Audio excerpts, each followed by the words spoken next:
Hello, if you're new here, welcome. I'm Gaston the Ginger, YouTube's favorite redhead. However, today I take off my YouTuber hat and I put on my lawyer hat because His Majesty Joe Biden has crossed the line with his vaccine mandates, and I'm going to explain to you why it's unconstitutional. However, before we begin, I must show you a recent clip where Dr. Fauci fails to answer a simple yet important question. Study that came out of Israel about natural immunity, and basically the headline was that natural immunity provides a lot of protection, even better than the vaccines alone. What are people to make of that? So as we talk about vaccine mandates, I get calls all the time. People say, I've already had COVID, I'm protected, and now the study says maybe even more protected than the vaccine alone. Should they also get the vaccine? How do you make the case to them? You know, that's a really good point, Sanjay. I don't have a really firm answer for you on that.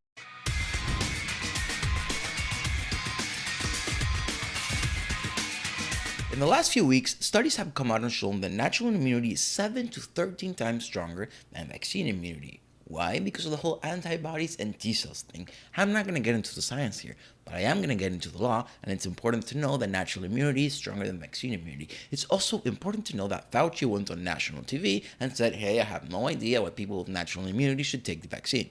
Why is this important? Because it's going to go to whether or not the government has compelling reasons for the mandates. Okay? Let me explain. His Majesty Joe said that all companies with 100 or more employees need to get all the employees vaccinated or weekly testing. Failure to do so will be a fine of $14,000 per offense. This is blatantly unconstitutional, starting with the First Amendment, okay? Freedom of religion. Some people's religions say, hey, I can't take medicine, I can't take the vaccine. And that's well and fine. That's what the Constitution protects. But Joe is violating this. The First Amendment states that Congress shall make no law respecting an establishment of religion or prohibiting the free exercise thereof. Beautiful, simple. And you know what happens when you violate a fundamental right, the First Amendment? You trigger strict scrutiny, the highest standard of review. And that states that the government has to show a compelling government interest and the law must be narrowly tailored. Just a $14,000 fine makes this unconstitutional because it's not narrowly tailored. And what compelling government interest? We already established that natural immunity is stronger. There are millions of Americans who have natural immunity who don't have the vaccine. Are you going to make them get it? Why? You have no compelling interest. It makes no sense. You have no argument. So I would argue that's a violation of the First Amendment. But wait, there's more, because we have the Fifth Amendment Equal Protection Clause, which is triggered whenever the government makes laws discriminating against groups of people or types of people. For example, here they're discriminating against companies with 100 or more employees. And this will trigger rational review, the lowest standard.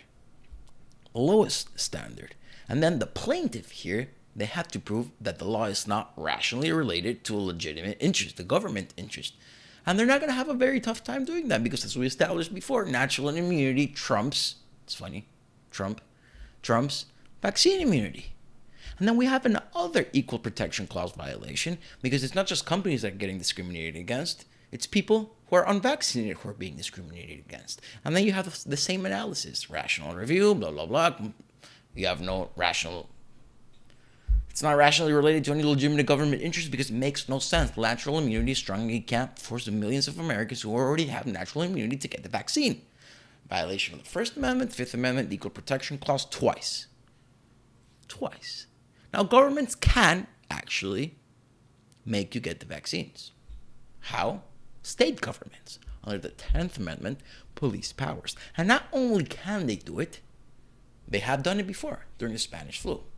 And this is where local and state governments really come into play. And this is one of the things that I learned in this pandemic, one of the most important things. How important governors are and local governments. And how thankful I am to have Ron DeSantis, a person using logic and rationale, at the top of this state. Now, who's exempt from His Majesty's vaccine mandate? Well, thousands of federal employees, which is ironic because he really only has the power to mandate it for federal employees.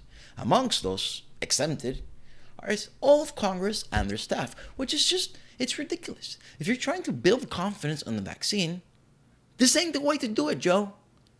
This ain't the way to do it. I always come back to the same question. Is this incompetence? Or are they doing this on purpose? I still can't decide. Comment your opinion down below. Sometimes I'm sure it's incompetence. And then I'm sure there's no way they're that stupid. They had to have done it on purpose. So I don't know.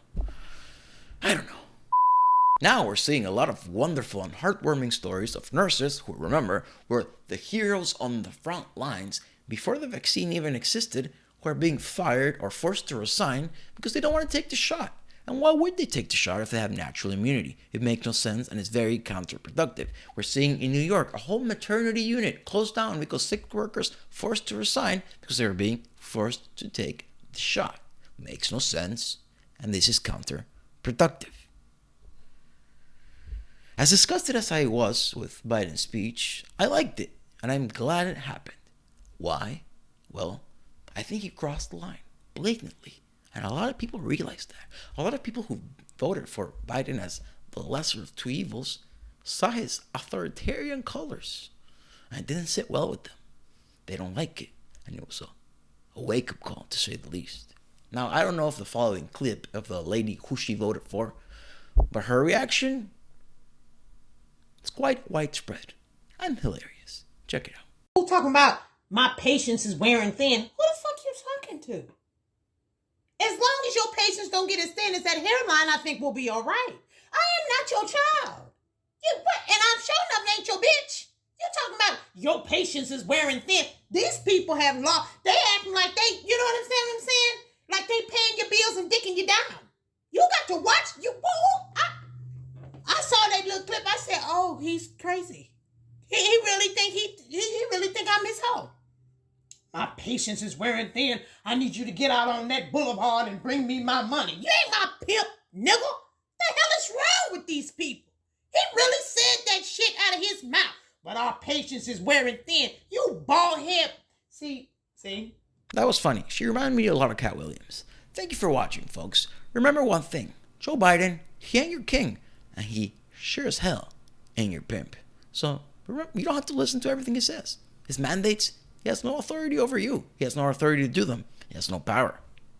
It's just the guy that we elected, and he's, in charge of our military and doing a bad job at it. But he cannot mandate everything he wants.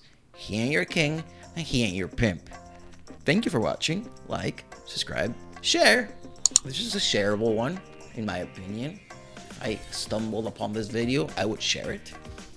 Thank you in advance. Thank you for watching. See you next time.